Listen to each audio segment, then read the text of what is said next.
reason why I'm missing. It might be I just don't want my husband. And I think you are interfering in the personal rights of people.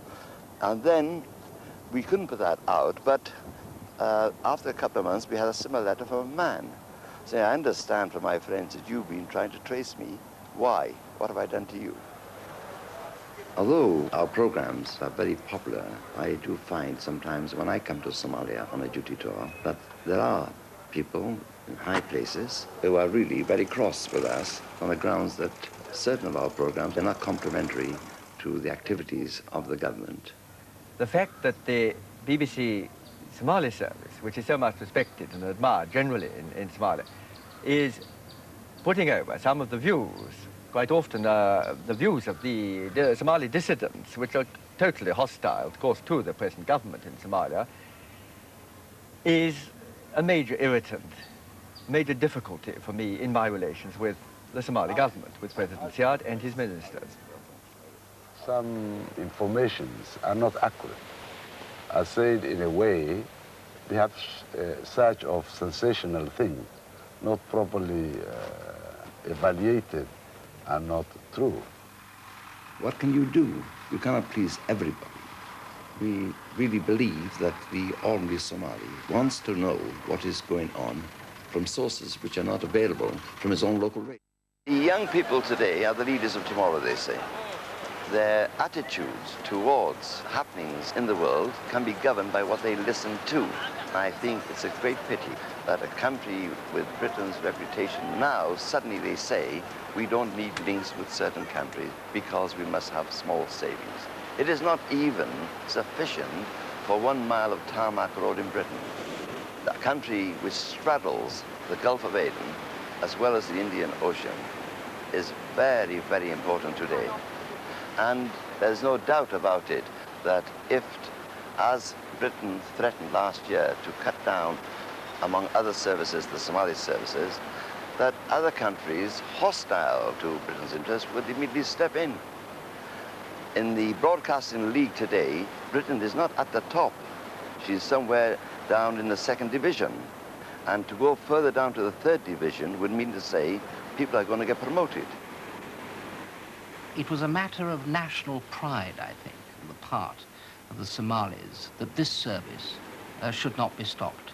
That if the government withdrew that service, it would be a slap in the face. Disaster was avoided because the government was forced to change its mind, and the reason was the enormous support we got. Certain other services were lopped a bit. The French, for example, and the Portuguese service to Brazil.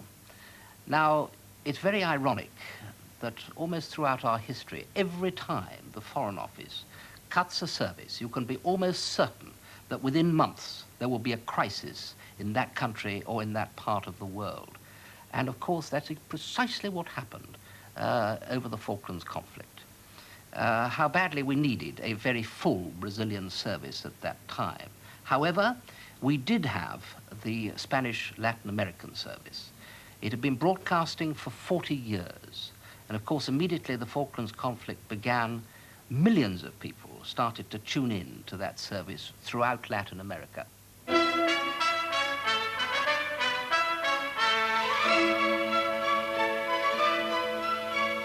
Hello, Mary White back with you again with another edition of Calling the Falklands.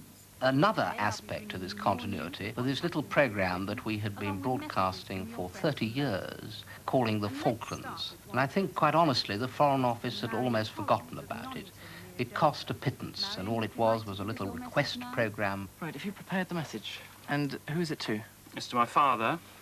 His name is Jack Abbott, Flagstaff House, Port Stanley. Many supportive messages have been received by Mike and Dot and Bill. It proved a great lifeline, and goodness knows Whitehall realized this. Ministers and leading officials were queuing up to get on that program. We absolutely depended upon it for all information. You got information in England before we got it here. Once when the British came and the fighting started, then We were not getting the information of what was happening at St. Carlos or Goose Green.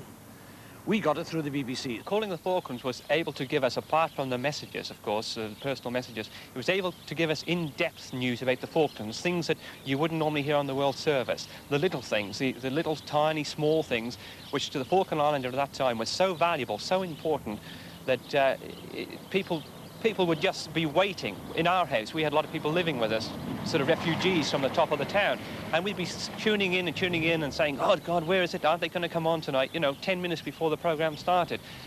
It was incredible value, that programme. I don't think you could ever really try and tell even the BBC how valuable that programme was to the Falkland Islanders.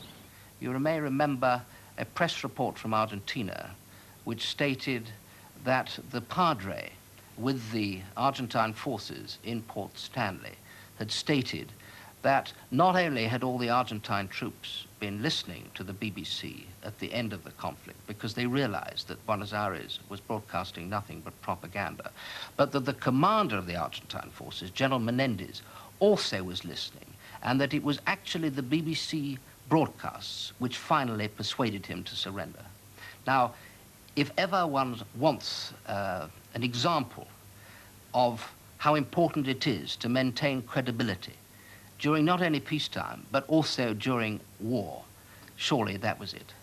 Since martial law was imposed in Poland, the Russians have done their best to jam our broadcasts, but we're still getting through, and the response has been enormous and has aroused great irritation on the part of the Polish regime, who have protested to the British government. The BBC, for me, was really the only source of information to learn what was going on in Gdańsk and other towns, because there was almost no communication between towns in Poland. And the Polish sources of information at that time were not really reliable. We gathered in the evening mostly, or even late evenings at nights, to listen to the news, BBC News, and to have some contact and some feeling that we are still a part of the rest of the world.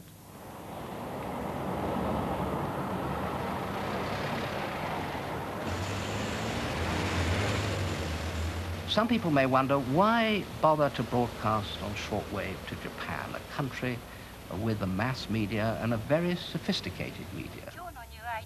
But the fact is that the BBC Japanese service has 500,000 listeners every day. Civil servants, high government officials, politicians, business executives, and so on. They are, in fact, the opinion formers. ご存知のように BBC の日本語放送がスタートしたのは A good selling point as far as Britain is concerned is the programme New Ideas. When we pick up the latest new idea that is being brought out in Britain, we translate it and we put it back to Japan in Japanese. We have simple little things like garden hoses that fold flat. We have new vending machines. We even sell digital watches back to Japan. You know, we will sell any new British product to Japan.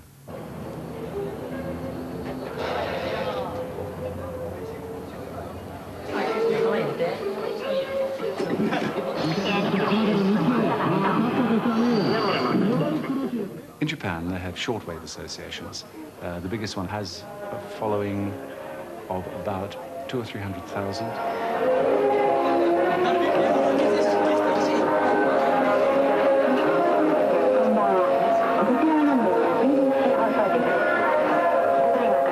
Societies all over Japan meet every week, either in high schools, universities, or in the local town, to discuss the contents of the program. We're not the only people broadcasting on shortwave to Japan. We've got a lot of opposition. We have one of the largest audiences, but we have the smallest amount of time.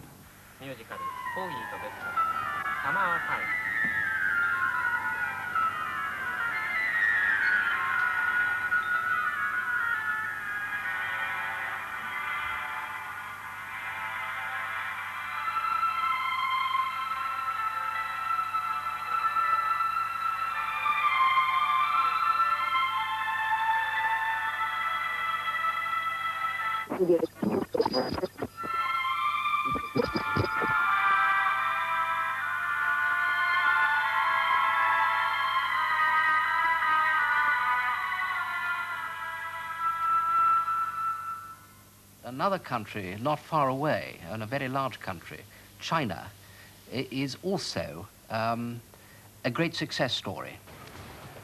In 1978, we received 17 letters from China to the Chinese service. 2 years later, after the political change in China, we received 30,000 letters. And ever since then, letters to the service have been running at about 2,500 a month. All of a sudden, China has opened up. And the really big success is Follow Me, the English by television series.